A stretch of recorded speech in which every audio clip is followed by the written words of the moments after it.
Qué maravilla es poder tener este preámbulo de alabanza y adoración antes de adentrarnos en esta palabra, que conste que yo a Vicenta no le había dicho nada de lo que iba a predicar. Más que nada porque no digan que estamos vinculados en eso, son más allá del Espíritu Santo. El título de esta palabra, que nos sirve como introductorio para este retiro que vamos a acercarnos a él, en el cual se va a tratar este tema también de santidad. Hay una palabra que dice que hay que ser santos porque yo soy santo. Es una afirmación, hermanos, hermanas, compleja y difícil. Porque ¿qué es lo que ocurre cuando nos acercamos al pensamiento de la santidad? ¿Qué es lo primero que nos viene a la cabeza, ¿no? Cuando nos acercamos a ese término, ¿no? Hay que ser santos. Bueno, pues a nivel contextual, así quizás lo más cercano que tenemos es, para aquellos que tengan un trasfondo católico, apostólico y romano, tenemos el santoral católico, apostólico y romano, donde hay montones de santos, ¿verdad?, que la Iglesia Católica ha considerado como santos por sus ejercicios de buenas obras a lo largo de toda su vida hasta que murieron. Ahí hay una imagen, ¿verdad?, que se nos muestra a nivel social. Pero luego hay otra imagen que se sale de ese contexto religioso y cuando te habla de la santidad, empiezan a tratarte de forma peyorativa, ¿no? Como dicen, no, es que tú eres un santurrón, ¿no? Tú es que eres ese que no ha roto un plato en su vida, ¿no? Ese que va caminando ahí como que no sabe de qué va la vida, como aquella persona que está, pero que no sabe en el mundo en el que vive, sino que luego está ese contexto también en el que hay algunos que fingen ser santos y luego no lo son, ¿no? Y que muestran ser piadosos o hacer las cosas muy bien y luego por detrás están haciendo cosas que no deben, lo cual también nos dificulta el entendimiento de lo que es la santidad. Pero fijaos que si obviamos todas esas cosas que a veces es tan difícil a nivel social y nos acercamos a lo que es la santidad, ya tenemos directamente referencias en el Antiguo Testamento de lo que tiene que ver la santidad de Dios. Por eso Dios dice, sed santos porque yo soy santo. Dios viene a buscar a una novia, el novio viene a buscar a una novia, el novio es Jesucristo, viene a buscar a su novia, el esposo a la esposa. ¿Y con su esposa cómo va a tener que ser para que se case con el esposo? Santa, sin mancha, pura. ¿Y cómo se consigue eso, hermanos? En un mundo hostil como en el que estamos. En un mundo donde las presiones son constantes, donde la oscuridad se hace latente y donde estamos rodeados de tanta dificultad a veces de poder mantenernos firmes en la fe o incluso hacer lo correcto delante de Dios. Fijaos que lo primero que tenemos que hacer es abordar el tema de la santidad desde la perspectiva bíblica en lo referente a Dios, para poder entender quizás un poco mejor esto, si es que el Señor nos permite en esta mañana poderlo entender bien. Levítico 11, 44 al 45 dice así: porque yo, el Señor vuestro Dios, porque yo soy el Señor vuestro Dios. Vosotros, por tanto, os santificaréis y seréis santos, porque yo soy santo. Así que no contaminéis vuestras personas con ningún animal que se arrastre sobre la tierra, porque yo soy el Señor, que os hago subir de la tierra de Egipto para ser vuestro Dios. Seréis pues santos, porque yo soy santo. La esencia misma de Dios, el atributo o uno de sus atributos es esa realidad, esa santidad, esa perfección, que cuando lo define la Escritura de que Dios es 3 veces santo, es ese momento de repetición de 3 veces la misma palabra para poner en valor algo que no hay palabras para poner en valor, porque ¿cómo calificaríamos la santidad de Dios? No hay calificativos humanos. O sea, humanamente, en nuestro idioma actual, que es el castellano, no hay términos para calificar o para poder poner en valor lo que es la santidad de Dios. Por eso Dios se muestra como Él es. un Dios inmutable, un Dios que no cambia, un Dios con todo el poder, con todo el conocimiento, un Dios santo, un Dios de amor, un Dios justo, un Dios que camina en la vida de su pueblo y que se hace parte del caminar de su pueblo. Fijaos, Él es el Santo de Israel, dice Isaías 1:4. Isaías 5:16, Dios es santo. Y en Isaías 40:25, el santo, su nombre es santo, porque así dijo el alto y sublime, el que habita la eternidad y cuyo nombre es santo. Yo habito en la altura y la santidad y con el quebrantado y humilde de espíritu, para hacer vivir el espíritu de los humildes y para vivificar el corazón de los quebrantados. Isaías 57:15. Dios se hace real y presente en la vida de aquellos que caminan en ese momento de quebranto, en ese momento de humildad de espíritu, y se hace real en la vida de cada uno de ellos. Por lo tanto, una de las pautas que encontramos ya en el Antiguo Testamento para que Dios se haga presente en la vida de su pueblo es que su pueblo tiene que caminar en humildad y en obediencia, que es una de las cosas que nosotros vamos a tener que aprender en nuestro caminar diario. Si queremos que Dios se haga presente en mi día a día y poder caminar en la santidad de Dios, es decir, poder caminar en ese proceso de santificación en el que Dios me está haciendo a través de la obra poderosa de su Espíritu, una de las cosas que voy a tener que ser consciente es que tengo que ser obediente y humilde. Porque si no, es imposible que Dios trate conmigo y con mi vida. No hay santo como Dios, porque no hay ninguno aparte de ti. No hay roca como nuestro Dios, dice el 1 Samuel 2:2. Nadie es como Dios.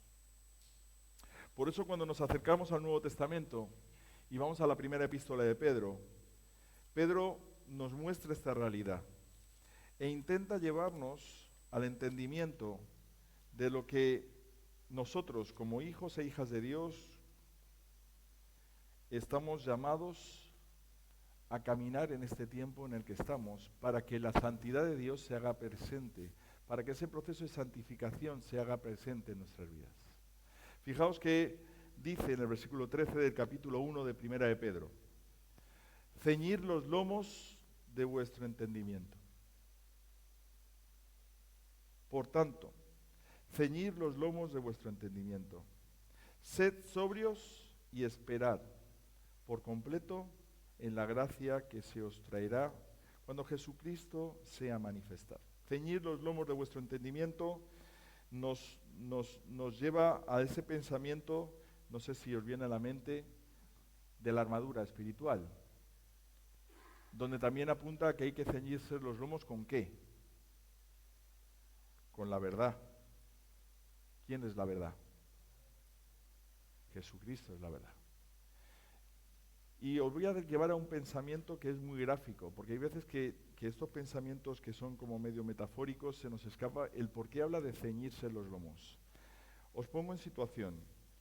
Cuando el soldado romano tenía que ponerse una armadura, por debajo de la armadura lo que llevaba era una túnica, una ropa que le quedaba más bien holgada, ¿vale? Entonces él tenía la túnica y sobre esa túnica o sobre esa bata larga se tenía que ceñir todo lo demás, se tenía que poner la armadura.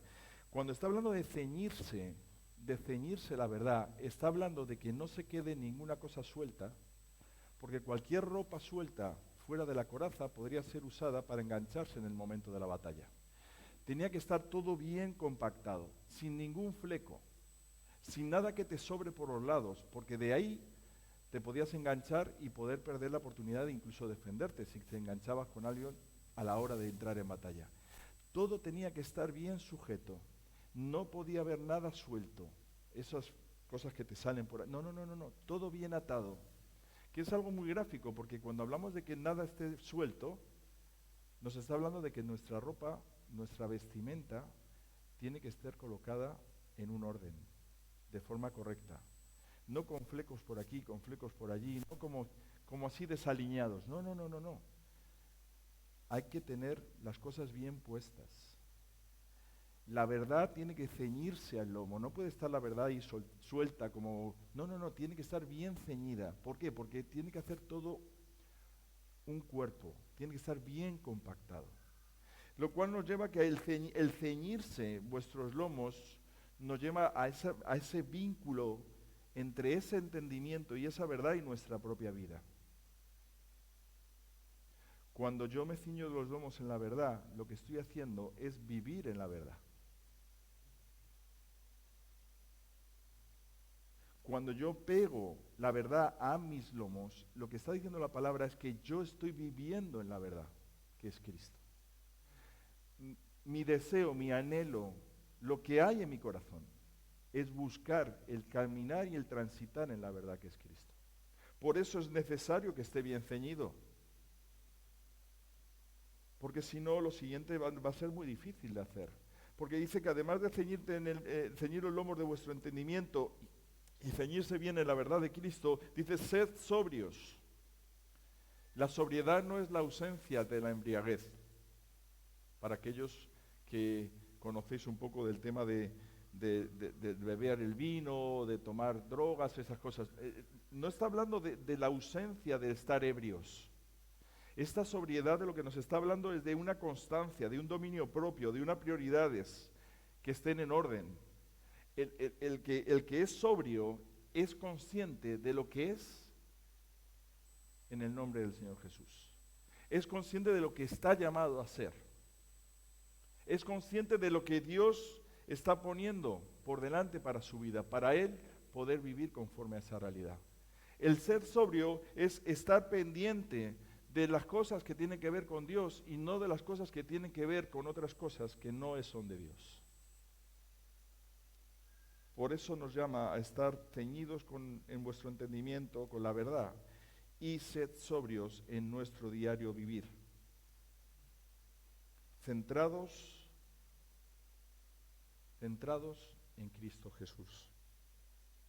Y por lo tanto, se nos llama en ese proceso de santificación en el que caminamos, esperad por completo en la gracia que se os traerá cuando Jesucristo sea manifestado, lo cual no significa que ya no hayamos sido receptores de la gracia. Claro, es el ya, pero todavía no. Es ese momento teológico de el reino de los cielos se ha acercado, pero todavía no es consumado. ¿Ya? Sí, ya está. Todavía no, porque tiene que volver a venir. Pero está presente, claro que está presente. ¿Y la gracia ha sido derramada sobre nuestras vidas? Por supuesto que sí. Por eso somos salvos por gracia. Ahora, en esa espera, hermanos, no es una espera pasiva, es una espera activa. No es una espera de sentarme en un banco y esperar a que venga, a ver si llega. No llega, a ver si llega. No, no es esa espera, es una espera activa. Una espera activa, ¿por qué? Porque ¿hacia dónde nos llama el Señor? A transitar como ¿qué? Como hijos obedientes. Como hijos obedientes, que son están ceñidos sus lomos en la verdad, que son sobrios y que saben esperar en el Señor, porque Él es el Señor el que nos ayuda a esperar. Pacientemente esperé en el Señor, ¿verdad? Pues como hijos obedientes, no os conforméis entonces a los deseos que antes teníais, estando en vuestra ignorancia. No sé cuánta ignorancia tenemos, ¿bien? Pero hoy siento deciros, bueno, parece que se lo están pasando muy bien. Cierra del todo, cierra del todo, porque si no, no vamos a poder oír. Por lo tanto, no sé cuánta ignorancia tenemos y hemos acumulado, ¿vale? Pero es evidente que a medida que más escuchamos del mensaje de la palabra, menos ignorancia tenemos. ¿Qué quiere decir esto? Que cuando salgamos de aquí hoy, ya tenemos un mensaje dado por Dios que obviamente elimina esa parte de ignorancia que yo podía tener al respecto. Lo cual significa que Dios me demanda una decisión. A partir de ahora no puedo decir, no, es que yo no sabía esto. Bueno, ya lo sabes. Por lo tanto, a partir de ahora, si ya lo sabes, Dios va a demandar de ti que tomes la decisión, igual que toma de mí. Porque escrito está, dice, como hijos obedientes no os conforméis a los deseos que antes tenías estando en vuestra ignorancia, sino como aquel que os llamó es santo, sed también vosotros santos en vuestra manera de vivir. Santos en vuestra manera de vivir. ¿Por qué?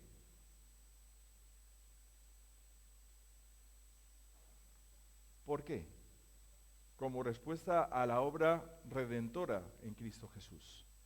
Porque vuelvo a decir, nuestra vida, la vida que tenemos en Cristo, ¿cómo es? ¿Igual que como era sin Cristo? ¿No? La nueva vida en Cristo es una nueva vida en Cristo. Valga la redundancia, ¿verdad? Pero es que aunque hablemos de esa redundancia, hay veces que no se ven las diferencias. O se tendrían que ver las diferencias.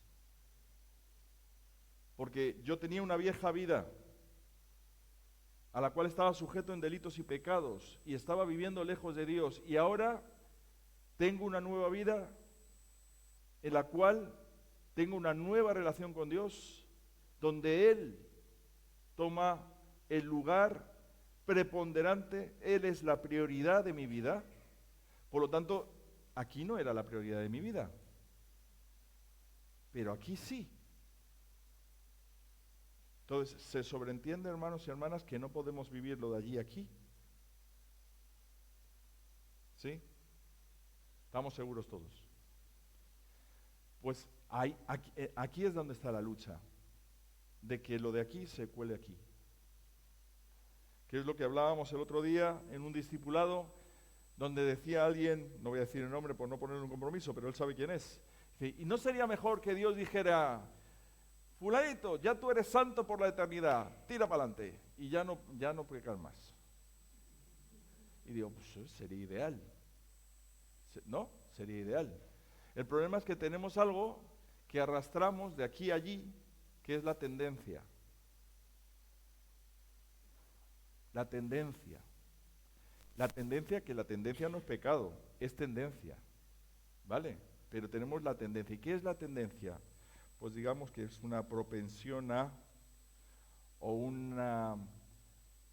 algo que está ahí con lo cual luchamos todos los días, porque no queremos hacer lo que queremos hacer en el Señor, pero no hacemos lo que queremos hacer, sino lo que no queremos hacer, eso hacemos, ¿verdad? Como decía Pablo.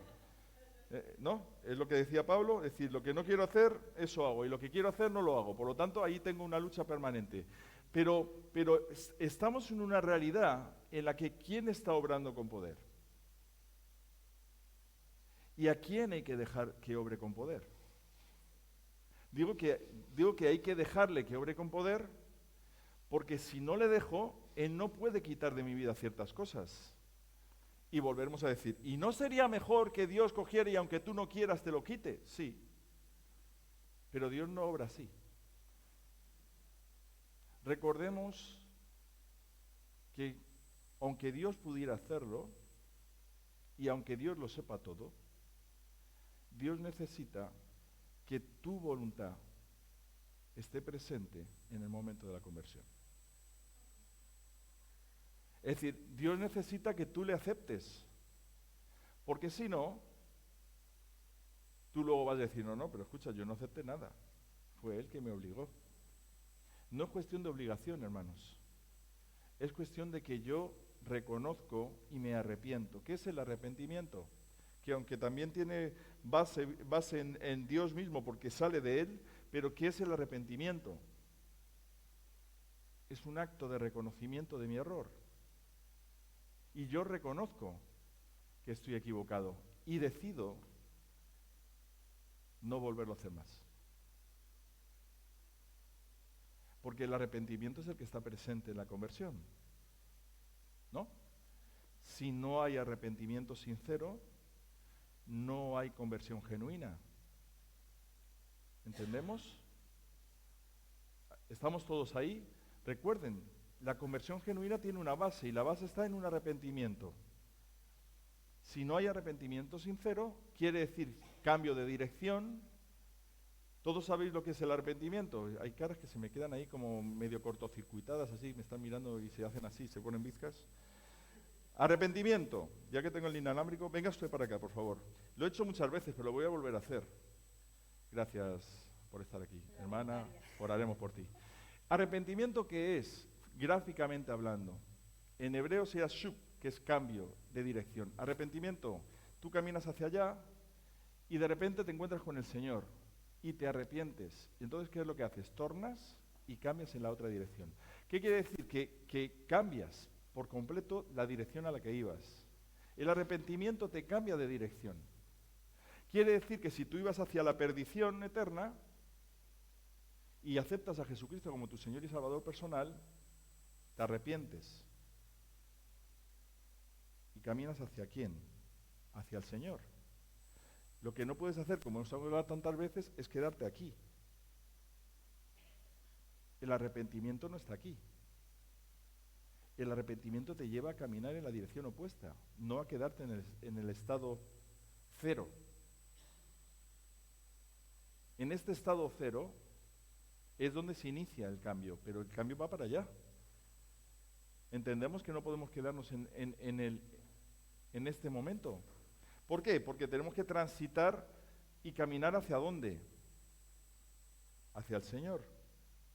Por lo tanto, como aquel que os llamó es santo, también sed vosotros santos en la manera de vivir. Y en nuestra manera de vivir demostramos que quien ahora toma control de nuestras vidas es el Señor, que nos ayuda a caminar. Porque ¿quién nos ayuda a caminar en Cristo, hermanos? Es el Espíritu Santo. Es Él el que nos ayuda a caminar. Pero tenemos que dejarnos tratar por Él. Dice, y si invocáis por Padre aquel, versículo 17, si invocáis por Padre aquel que sin acepción de personas juzga según la obra de cada uno, conducíos en temor todo el tiempo de vuestra peregrinación, sabiendo que fuisteis rescatados de vuestra vana manera de vivir, la cual recibisteis de vuestros padres, no con cosas corruptibles como oro y plata, sino con la sangre preciosa de Cristo, como de un cordero sin mancha y sin contaminación, ya destinado desde antes de la fundación del mundo, pero manifestado en los postreros tiempos por amor de vosotros, y mediante el cual creéis en Dios, quien le ha resucitado de los muertos y le ha dado gloria, para que vuestra fe y esperanza sean en Dios. Pero fijaos cómo inicia este momento de la porción de la palabra: conducíos en temor todo el tiempo de vuestra peregrinación. ¿Qué es el temor? ¿Qué es el temor? El temor en el concepto bíblico no es miedo. El temor en este concepto es respeto. ¿Respeto a quién? A Dios. ¿Pero por qué hay que respetar a Dios? Porque es digno. ¿No hemos dicho que Dios es 3 veces santo? ¿No hemos dicho que Él es el dador de la vida? ¿No decimos que Él es el que nos guarda, el que nos protege, el que nos provee, ¿Quién es Dios? ¿Es Dios merecedor de nuestro respeto? ¿Y qué ocurre cuando yo transito en la vida y tengo que caminar hacia allá, pero camino hacia allá y luego hago así?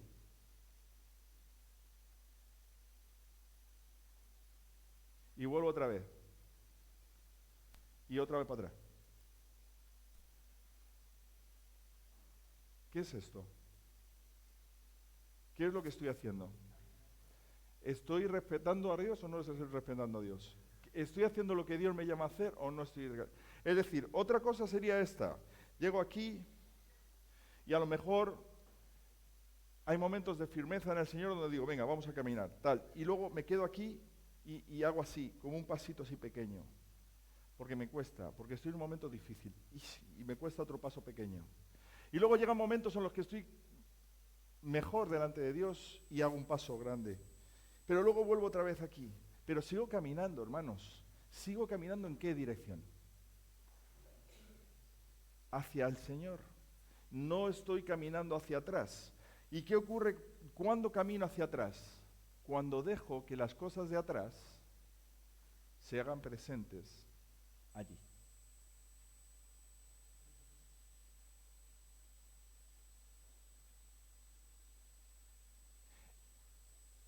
el entendimiento de la palabra, que es ahí donde la palabra nos lleva a un punto de inflexión, donde la comprensión bíblica nos lleva a una realidad que es en la cual no podemos vivir, y es en que yo, en un estado de gracia, donde soy hijo de luz, esté viviendo en pecado permanente.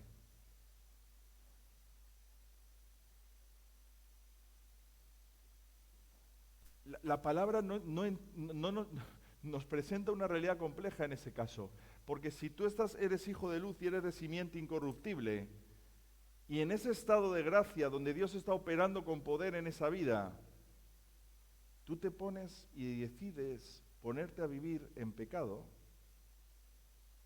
hay algo que no ha acontecido. Porque bíblicamente eso no puede pasar. Porque si Dios está contigo y el Espíritu de Dios está presente en tu vida, tú no puedes en ese estado de luz ponerte a vivir permanentemente en pecado.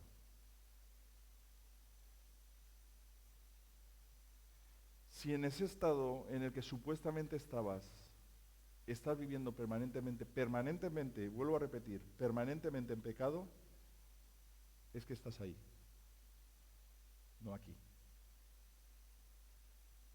Quiere decir que la conversión no se dio. No pudo haber conversión. Perdonadme estas palabras quizás muy gruesas, porque la obra de redención nos habla de un cambio de la oscuridad a la luz. En la luz no se puede vivir en pecado, lo cual no significa que no vaya a equivocarme puntualmente en algo, y pediré perdón y Dios me va a restaurar en ese proceso. Pero una cosa es caer porque le he dado espacio a Satanás y me ha hecho caer, pecado puntual, a estar viviendo en pecado. Vivir en pecado significa vivir de forma permanente en el pecado, ya sea en fornicación, ya sea en adulterio, ya sea en lo que sea. ¿Entendéis que en ese estado de gracia, en ese estado en el que soy hijo de luz y soy llamado hijo de luz, yo no puedo estar viviendo en pecado? Ahora,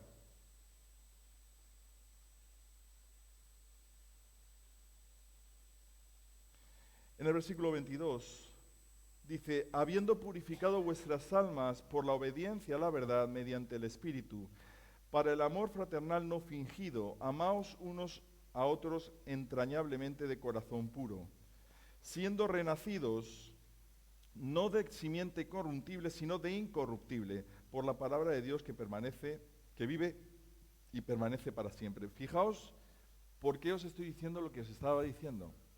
La simiente incorruptible tiene que ver con la obra de Dios en nuestras vidas. Si nosotros somos de simiente incorruptible, porque es de donde nosotros somos ahora herederos o coherederos en Cristo Jesús, y la vida en la que vivimos es una vida que nace y que emana de la simiente incorruptible, quiere decir que no se corrompe. ¿Bien? Es decir, el Espíritu Santo que mora en nosotros no se puede corromper, porque es Dios. ¿Entendéis? Es decir, la vida que yo vivo en Cristo Jesús, una vez que yo tomo la decisión de entregarle mi vida al Señor, en este momento en el que yo tengo un encuentro genuino, momento Saulo, momento Pablo, en ese momento en el que yo tengo un encuentro genuino, mi vida cambia porque Él la hace cambiar. Es Él el que hace una obra completamente nueva, dice la palabra. Y si la obra es nueva, es nueva. Por eso Dios nos dice: todos los pecados son borrados y caminas en una nueva vida en Cristo. En este estado aquí es un estado de gracia, donde cuando empiezo a caminar en Cristo, todos mis pecados hasta este momento son borrados. Quiere decir que ya no estoy atado a ese pecado de allí. Y aunque hubiera hecho cosas muy feas y muy malas en aquel entonces, en Cristo Jesús mis pecados son borrados. ¿Por qué son borrados? Porque si no son borrados, no puedo tener una relación con Dios.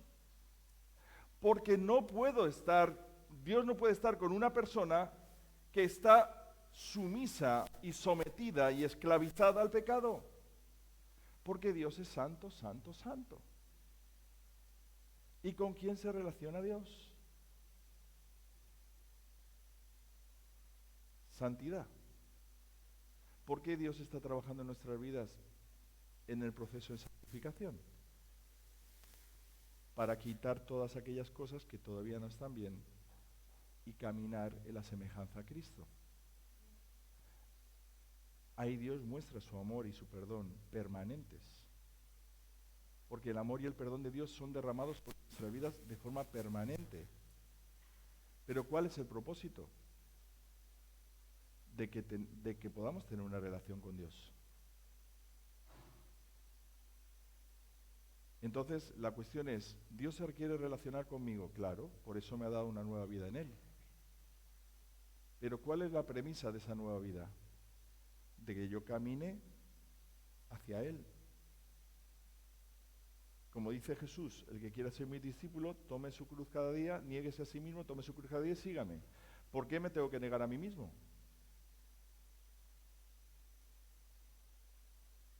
Cada día. Porque si no me niego a mí mismo, ¿qué es lo que voy a intentar hacer?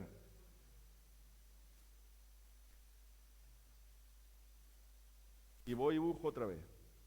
Y lo vuelvo a traer para acá. Pero eso no lo había rechazado ya. ¿No había sido limpiado de todo eso? ¿Y no estaba caminando en el Señor? Entendemos, hermanos y hermanas, que la gracia que nos ha sido dada no es para que podamos vivir de cualquier forma. Por eso dice que toda carne es como la hierba. Y toda la gloria del hombre como flor de la hierba. ¿Y qué ocurre con la flor y con la hierba? La hierba se seca y la flor se cae. O sea, ¿qué es eso? Efímero, que se acaba. Es finito. Da igual la gloria del hombre, porque se termina destruyendo. Porque ¿qué es lo único que permanece para siempre? Mas la palabra del Señor permanece para siempre. ¿Y dónde está la palabra? ¿En dónde se encuentra ubicada la palabra? ¿En dónde vive y mora la palabra? ¿Cuál es su ubicación? En nuestras vidas, en nuestros corazones. ¿Dónde mora la palabra? No hemos dicho que nos ceñimos los lomos con la verdad. ¿En qué vivimos entonces? ¿En quién vivimos entonces? En Cristo. ¿Cristo no es el verbo? ¿No es la palabra encarnada? ¿No es en la palabra en la que tenemos que vivir? Más allá de todo lo que ocurre a nuestro alrededor, ¿en quién nuestras vidas tienen sentido? Y esta es la palabra que por el Evangelio os ha sido anunciada. El Evangelio de Jesucristo. Ese es Evangelio de salvación. Ese es el Evangelio que da vida. Ese es el Evangelio que da esperanza. Ese es el Evangelio que nos ayuda a saber cuál es la voluntad perfecta de Dios. Por lo tanto, desechando, ¿qué es lo? Pues hay que desechar cosas, evidentemente. Toda malicia, todo engaño, hipocresía, envidias y todas las detracciones, ¿qué es lo que hay que desear? Como niños recién nacidos, la leche espiritual no adulterada, para que por ella crezcáis para salvación, si es que habéis gustado la benignidad del Señor. Claro, si no, no. Pero si hemos gustado la benignidad del Señor, entonces el niño recién nacido es una imagen tierna, ¿verdad?, que tiene mucha enseñanza. El niño recién nacido, que ayer yo veía la nieta de Monse y de Jorge en los brazos de su padre, ese bebé recién nacido, cuando está sujeto a la mamá y está bebiendo, está segura. No puede estar en mejor lugar. Está tomando de la madre lo que necesita para vivir, lo que necesita para crecer, lo que necesita para estar sana. lo que necesita para poder seguir adelante, que está vinculada perfectamente a esa madre que le está dando esa nutrición que necesita para beber. Porque sin eso tienes que coger otro tipo de cosas artificiales y no sé qué historias y veces el niño... Pero lo de la madre, que siempre lo de la madre dicen que lo natural es mucho mejor que cualquier otra cosa, ¿por qué? Porque es creación de Dios. Ese momento, además de generar un vínculo entre la madre y el hijo o la hija, lo que nos muestra es que está recibiendo lo necesario para vivir de forma correcta y adecuada. Pues nosotros, como hijos e hijas, tenemos que anhelar el poder tener, como esos niños recién nacidos, ese vínculo con la palabra de Dios. El nutrirnos de la enseñanza que Dios nos da a través de su palabra. El hacer real su palabra en nuestras vidas para poder caminar conforme a ella. Pero eso nos demanda que tengamos que ser hijos obedientes.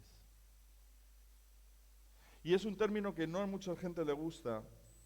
Y hay veces que me dicen, no, pero pastor, si predicas de la obediencia, la gente se va a poner así como medio que tal y que cual. Sí, es cierto, porque ¿a quién le gusta ser obediente? ¿A quién le gusta que le manden? ¿Hay alguien que le gusta que le manden? Hablaba el otro día con unas personas y decían, no, es que claro, si Dios lo sabe todo, entonces hay que hacerle caso a Dios. Y claro, si no quieres, te hacemos caso a ti. ¿A quién hacemos caso? ¿A Dios o a ti? Y si hacemos caso a Dios, ¿por qué le hacemos caso, hermanos y hermanas? Es quizás la pregunta que nos anima a poder llegar a donde tenemos que llegar. Si yo tengo que ser obediente a Dios, quizá la pregunta que tengo que responder es ¿por qué tengo que ser obediente? O si quiero ser obediente. Porque hay veces que a lo mejor no me interesa ser obediente a Dios. Porque considero que quizás yo sé hacer las cosas mejor. O yo tengo más facilidades para hacer las cosas. O las hago mejor o más rápidas.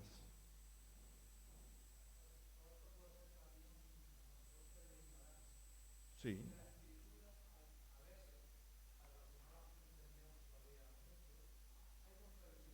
Mm.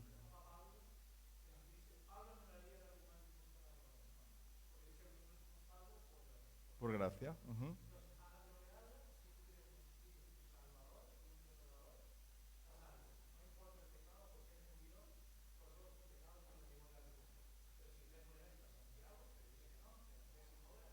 Ajá.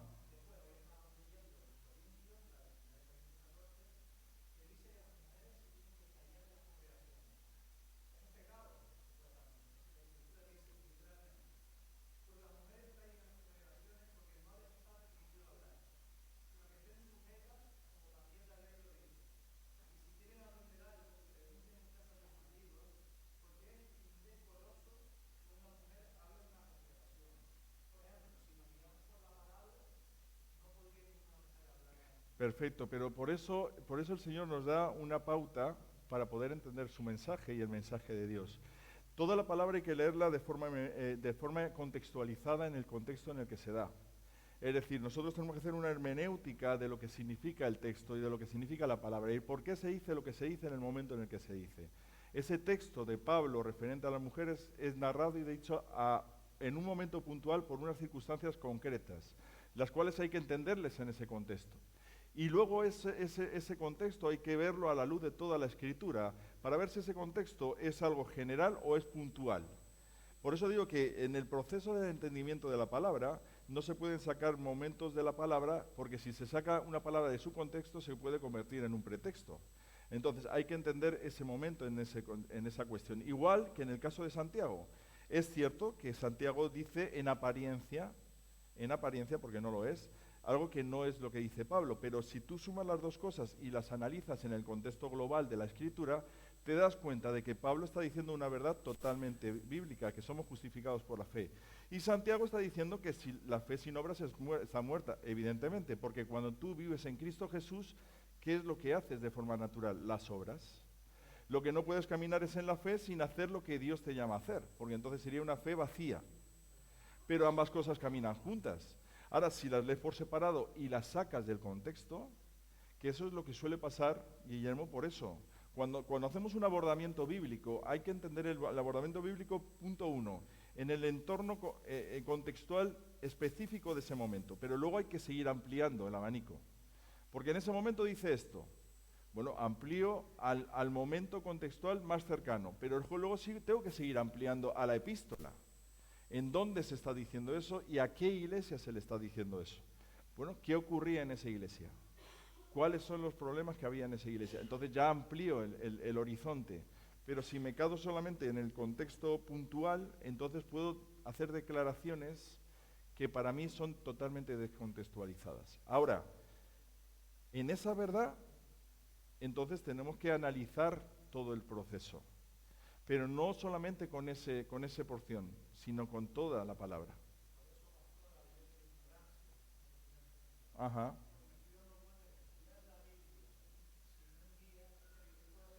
claro. Pero por eso la palabra tiene esa doble línea. Tú tienes acceso a la escritura, ¿vale? El libre examen a la palabra es algo que nosotros consideramos que es oportuno porque no podemos decir que la gente no lea la Biblia, sino todo lo contrario, hay que leer la Biblia. Pero por otro lado, sí es necesario que te apoyes en personas que ya hayan hecho un recorrido de vida. Pero no para que esas personas te hablen de lo que ellos quieren que tú sepas, sino para que juntos tú y esa persona caminen la palabra. ¿Entiendes? Es decir, no es cuestión de hacer prosélitos de lo que yo creo, sino un acercamiento, un abordamiento a la escritura. Entiendo perfectamente que hay personas que en su ignorancia se ven avasallados por todo este proceso y por todo este conocimiento. Pero vuelvo a reiterar, el proceso de santificación es un proceso. No puedes, no puedes intentar saber todo lo que, por decirte alguien, un predicador de renombre, Spurgeon, supo al final de todo su recorrido. Claro, cuando él hizo todo su recorrido y tú te acercas a sus predicaciones, al final de su camino seguramente no tiene nada que ver con las del inicio. Pero tú no puedes creer que ya eres Spurgeon al final de su tiempo si no has hecho el recorrido previo. Todo tiene su proceso. Y yo entiendo que hay veces que nos gustaría saberlo todo, pero es muy complicado. Hay que ir de forma pausada y detenida. Pero Guillermo sí ha sido una puntualización pertinente. ¿Por qué? Porque necesitamos tener un conocimiento adecuado y correcto de la palabra para poder caminar de forma correcta. Y ahí es donde nosotros nos tenemos que tomar nuestro tiempo y por eso es necesario coger el tiempo preciso de calidad para estudiar la palabra. Porque, y aquí cierro, que los pastores al final hablamos mucho, si os dais cuenta, cuando nos estamos acercando de que sed santos porque yo soy santo, Dios opera su gracia en nuestras vidas y nos separa. Eso es una de las partes de la santidad. Tú eres santo, es apartado. Ese es uno de los significados de santo. Apartado. ¿Apartado por qué? Porque has tomado esa decisión de entregarle tu vida al Señor. Pues el Señor te aparta ¿para qué? Para Él. Y luego Él empieza a formarte. ¿Para qué? Para que hagas su obra, para que hagas lo que Dios te llama a hacer. Pero más allá de ese momento, de la obra de apartarte, Dios te va a demandar que tú tomes decisiones en tu recorrido. O sea, más de la acción de gracia, Dios luego te va a decir, bueno, pero, a ver, si hemos aprendido esto esta semana, hay que ponerlo en práctica. Lo que no puede ser es que yo te enseñe esto durante una semana y la semana siguiente te tengo que volver a enseñar lo mismo. Y en la siguiente, detrás de ti hay 2 personas que trabajan en una academia de inglés, ¿vale? Quiere decir que son formadores. Imagínate tú si la academia no entraría en una debacle total económicamente si cada semana tuvieran que repetir lo mismo que la semana anterior.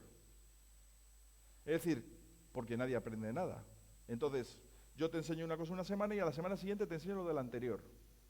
Entonces, no hay avance. Si no hay avance, entonces tendré que cerrar, porque nadie aprende nada. Y eso es una de las cosas que nosotros como cristianos tenemos que ser conscientes, hijos e hijas de Dios. Nuestro aprendizaje en el Señor es para ponerlo en práctica. Porque si no, ¿para qué estoy aprendiendo? La enseñanza que hoy recibimos es para meditarla en nuestras casas y ponerla en práctica. Porque si no, ¿para qué la aprendemos? Entendemos que Dios tiene que hacer su obra en nosotros, pero tenemos que poner nosotros de nosotros mismos para poderlo hacer. Bien, así que cerrando este tiempo, recuerden que Dios hace una obra perfecta en nuestras vidas. Dios hace una obra perfecta para que tú y yo podamos tener esa comunión íntima con Él en este proceso de santificación en el que nos encontramos, para que Él sea glorificado.